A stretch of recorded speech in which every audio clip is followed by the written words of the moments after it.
अभी डुमरी का जो है उपचुनाव होना है, डुमरी विधानसभा का। और ऐसे में देखा जाए कि अभी मुख्यमंत्री जो है 1932 खतियान को दोबारा वो छेड़ दिए हैं। इसको आप किस नज़र से देखते हैं? देखिए, 2-3 पहलू है जिस पर आपको गौर करना होगा।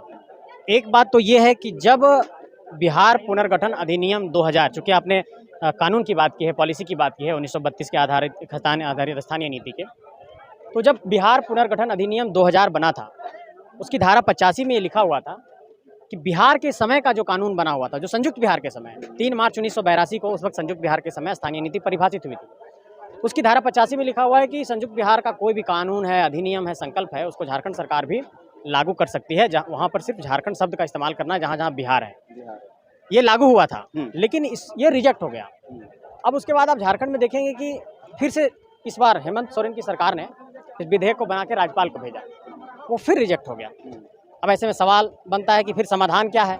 बार बार अगर रिजेक्ट हो जाता है तो इसका समाधान ये है कि जैसे अगर अनुच्छेद 371 को देखेंगे आप संविधान का, तो 371D में आंध्र प्रदेश के लिए विशेष प्रावधान किया गया है कि आंध्र प्रदेश की नौकरी में आंध्र प्रदेश के लोगों को अधिकार मिलेगा।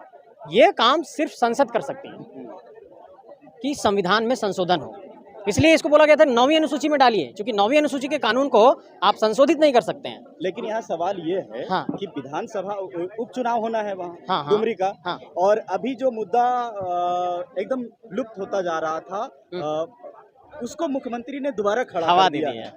आप कहते हैं ना कि अपनी ताबूत में ही आखिरी कील ठोक देना, ये उन्होंने कहा है।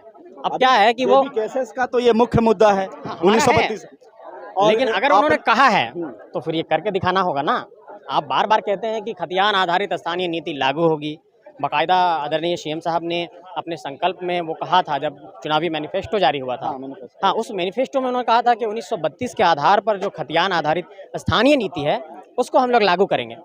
तो एक बार मैनिफेस्टो को भी पढ़ा जाए, और डुमरी बाई इलेक्शन से ठीक पहले जो स्टेटमेंट दिया उन्होंने कि 1932 का खतियान लागू करेंगे, फिर से उसको भी देख लें, तो उन दो बयानों का मिलान करेंगे तो सेम बयान है कि भाई 1932 लागू करेंगे। तो लागू करना चाहते हैं तो कीजिए, आपने कोशिश जरूर की, इसके लिए आपको साधुवाद, लेकिन राज्यपाल रिजेक्ट कर देते हैं। तो जो लोग रिजेक्ट कराने में सहयोग देते हैं, जो सदन के अंदर आवाज़ बुलंद करते हैं, जो लोग कोर्ट चले जाते हैं, उन पर भी झारखंडी लोग सवाल उठाएंगे कि अगर झारखंडियों के लिए कोई कानून बनाने का प्रयास भी होता है तो ऐसे में जो गैर झारखंडी लोग हैं, जो झारखंडी विरोधी मानसिकता के हैं, वो कोर्ट चले जाएंगे या राज्यपाल के पास चले जाएंगे कि नहीं ये कानून नहीं चलेगा, ये अनुच्छेद 16 का उल्लंघन करता है, झारखंड में ये नीति नहीं बननी चाहिए। तो ये तो गौर करने वाली बात है और हम लोग लगातार इस पे गौर कर रहे हैं। लेकिन अभी झारखंड, ये डुमरी की जो जनता है, अब वो लोग कंफ्यूज है कि 1932 की बात टाइगर जयराम मातो जेबी केसेस के बैनर तले कर रहे हैं, और उसी वक्त मुख्यमंत्री जी दोबारा इस बात को उठाएं। अब जनता कंफ्यूज है कि ये भी कह रहे हैं कि हम माटी की पार्टी हैं, और जेबी केसेस कह रही है कि हम भी आंदोलन से निकल के, मतलब 1932 को लेके हम जो है युद्ध लड़ाई लड़ रहे हैं। देखिए, एक बात समझिए कि जो स्वर्गीय जगन्नाथ महतो जी थे, वो झारखंडी माटी के लिए लंबे वक्त तक लड़े, और कहा जाता है कि झारखंड में 1932 के वो बहुत बड़े पक्षधर भी थे। अंतिम सांस तक उन्होंने ये बात कहा कि 1932 का मैं पक्षधर हूँ। चूँकि जनता ने 5 साल के लिए उनको चुना था, लेकिन दुर्भाग्यवश वो इस वक्त दुनिया में नहीं है, हमारे बीच नहीं है। उनको श्रद्धांजलि भी अर्पित करता हूँ। 5 साल मौका दिया था परिवार, मतलब उस परिवार को, जगन्नाथ महतो जी को। अब मंत्री बनी है उनकी पत्नी, तो निसंदेह वो चुनाव भी लड़ेंगी।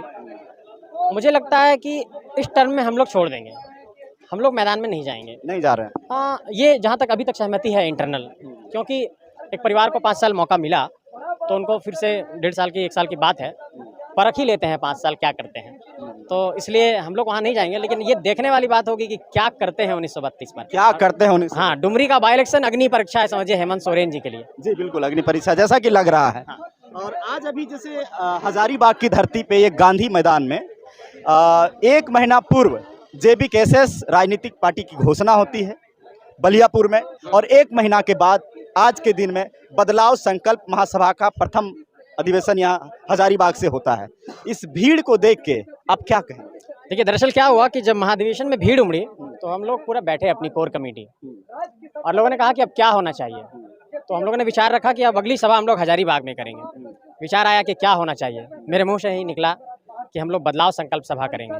तो लोगों ने कहा कि बदलाव संकल्प सभा नहीं करेंगे, बदलाव संकल्प महासभा करेंगे। तो बोले चलो बदलाव संकल्प महासभा करते हैं। मैं अपने राजनीतिक जीवन में बता रहा हूँ आपको, मैं पिछले 10 सालों से हूँ, मैंने इस तरीके का नहीं देखा। मैं साउथ में भी गया हूँ, मैं चंडीगढ़ पंजाब भी घूमा हूँ, मैं बिहार भी घूमा हूँ। देश के तमाम राज्यों में राजनीति का अनुभव मेरा रहा है। इससे पहले मैं प्रशांत किशोर जी के साथ काम किया करता था और बैकडोर पॉलिटिक्स में बहुत लंबा वक्त बिताया मैंने। इस तरीके का इमोशन, इस तरीके का भाव कहीं की राजनीति में मैंने नहीं देखा कि किसी को आप भाड़ा नहीं दे रहे हैं, खाना नहीं दे रहे हैं, धूप में लोग 5 घंटे तक इंतजार कर रहे हैं, पूरा जनसैलाब उमड़ रहा है और लोग लगातार आपके साथ खड़े हैं। आप जहाँ भी एक अनाउंसमेंट सिर्फ कर रहे हैं कि यहाँ सभा करेंगे, हज़ारों की भीड़ आ जा रही है। वो कैसे आ रही है हम लोग भी आश्चर्यचकित है। रात 10 बजे तक हम लोग सोच रहे थे कि अगर भीड़ नहीं आएगी तो हम लोगों के दावा पर तो लोग कहेंगे कि भाई खोखला दावा था। 10 बजे दिन तक भी, रात 10 बजे जब हम लोग सब कॉन्फ्रेंस कॉल में थे, लगभग 2:45 में हम लोग सोए कि क्या होगा सुबह, बहुत चिंतित थे। तो क्या लगता है बदलाव होगा?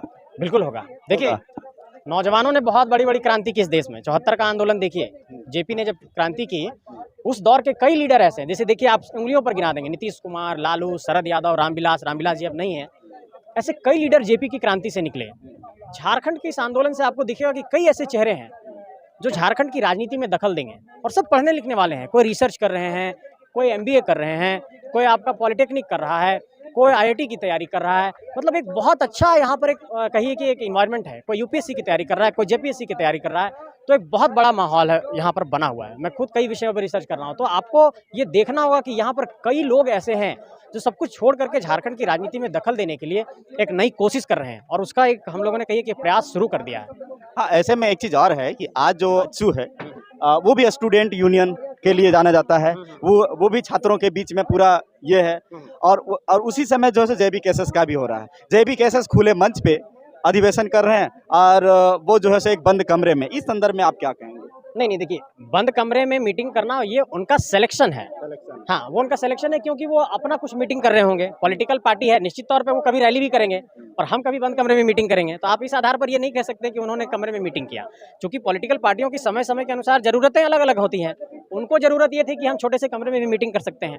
हम किसी को चैलेंज करने नहीं आए यहाँ पे कि हम आपको चैलेंज कर रहे हैं, हम आपको छोटा दिखा रहे हैं। बिल्कुल इस बात को समझिए, हम लोगों ने अपना सभा किया है, अपनी बातों को रखा है, वो अपनी मीटिंग कर रहे हैं, अपनी बात को रख रहे हैं। हाँ, लेकिन एक ये जो बात कहना चाहेंगे कि उनको भी मौका मिला है और जब रघुवर दास की सरकार में वो साथ में थे तो उन्होंने 1985 का साथ दिया था। और अगर आप कोई स्टैंड लेते हैं कि नहीं मैं 1932 के साथ हूँ, तो 1985 में जो आपने साथ दिया उसका आधार क्या था, ये स्टैंड क्लियर करना होगा। क्योंकि जनता तो ये सोचेगी कि भाई आप तो दोनों तरफ से रहना चाहते हैं, सत्ता में रहते हैं, तो जब कोई गलत नीति बनती है झारखंड के खिलाफ तो आप साथ दे देते हैं और जब देखते हैं कि फिर से सत्ता में आना है तो फिर झारखंडी मुद्दों के साथ खड़े होते नजर आते हैं। ऐसे में राजनीतिक स्पष्टता जब नहीं होगी, आपका आइडियोलॉजिकल स्टैंड क्लियर नहीं होगा, आपका आइडियोलॉजिकल कमिटमेंट क्लियर नहीं होगा, तो पॉलिटिक्स को आप दिशा नहीं दे सकते। इस बात को आपको समझना होगा। यानी कि कुल मिला के यूँ देखा जाए कि AJSU जो है 1932 खतियान को लेके क्या अभी तक आवाज़ उठाई? मैं कुछ दिनों पहले रामगढ़ के पतरातू घाटी से गुजर रहा था। मैंने देखा पतरातू घाटी में एक लिखा हुआ है AJSU पार्टी 1932 खतियान स्थानीय नीति लागू करो, और बहुत ताज़ा वो दीवार लेखन था। मेरे जहन में आया ये बात, लेकिन मुझे लगा कि अगर कोई पार्टी ये स्टैंड क्लियर कर रही है तो ये लोग कैसे जनता के बीच में जाएंगे। क्योंकि रघुवर दास ने जब 1985 के आधार पर स्थानीय नीति को परिभाषित किया, झारखंड को 13 और 11 जिलों में बांटा, तो उसके बाद आपने देखा होगा कि बहुत एक बड़ा विरोध हुआ था झारखंड के भीतर। और जैसे ही हेमंत सोरेन की सरकार आई, उन्होंने इस नीति को खारिज कर दिया और कहा कि हम 1932 के आधार पर बनाएंगे, और फिर वो बनाने की कोशिश करते हैं, वो स्टैंड नहीं करता है, राज्यपाल उसको वापस लौटा देते हैं। अब इस बात को समझिए कि वो कहते हैं कि इसको 9वीं अनुसूची में शामिल करिए। 9वीं अनुसूची में कोई कानून को शामिल करने की बात तब कही जाती है, उसको कोर्ट में आप चैलेंज नहीं कर सकते हैं जल्दी। हाँ, लेकिन इस बात को आपको समझना होगा कि इससे पहले भी इस बात पर समीक्षा हुई। एक बार बहुत पुराना एक केस था केशवानंद भारती का, उसमें भी 9वीं अनुसूची में शामिल करके लगातार ये कहा गया कि नहीं, जितने भी मठ हैं उसके ज़मीनों को अधिग्रहित कर लिया जाएगा।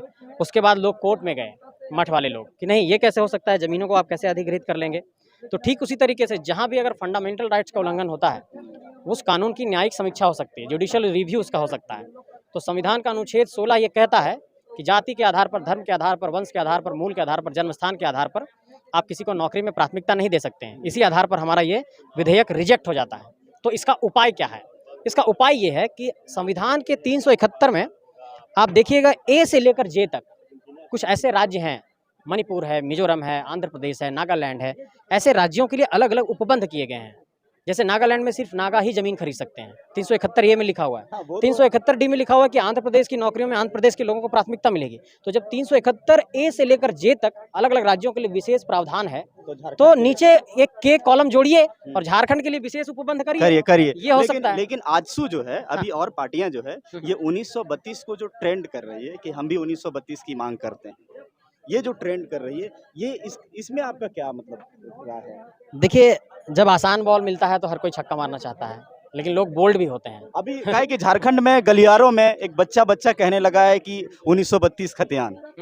तो ऐसे में जब देख रहे हैं कि जो पार्टियां कभी 1932 को लेकर चर्चा नहीं करी है, जहां तक कि हम लोग ने देखा है, वो पार्टियां अगर अभी 1932 का होर्डिंग पोस्टर अगर लगाती है, तो इस संदर्भ में आप लोग का क्या लगता है? हम इस पर स्टैंड क्लियर करना चाहते हैं साफ तौर पर आपके दर्शकों को। 1932 को एक आधार माना जाना चाहिए। 1932 में जब सर्वे हुआ, जितना एरिया कवर होगा वहां पर 1932 माना जाएगा। 1932 से भी पहले सर्वे हुआ 1908 में। 1932 के पूर्व के सर्वे 1932 और 1964 के बाद के अंतिम जिला आधारित सर्वे को स्थानीयता का आधार माना जाएगा। 1932 चूंकि क्या है कि अब पूरा लिखेंगे 1908, 1964, 1932, तो वो मुद्दा एक तो होता है एक टैगलाइन देना, तो 1932 एक टैगलाइन है, लेकिन जब इसके आप डेप्थ में जाएंगे तो ये नीति कैसे बनेगी? नीति तब बनेगी जब 1908, 1932, 1964 जिला आधारित अंतिम सर्वे सबको कलेक्टिवली शामिल करेंगे, तो झारखंड के 24 जिले, 264 प्रखंड, ये सारे शामिल हो जाएंगे और उसके बाद ये नीति बनेगी। और उसके बाद मुझे लगता है कि झारखंड में ये आंदोलन एक तरीके से कह सकते हैं कि कम होगा, लेकिन नहीं बनेगी तब तक तो नहीं, मुश्किल लगता है। मुश्किल लगता है जी, बिल्कुल सही।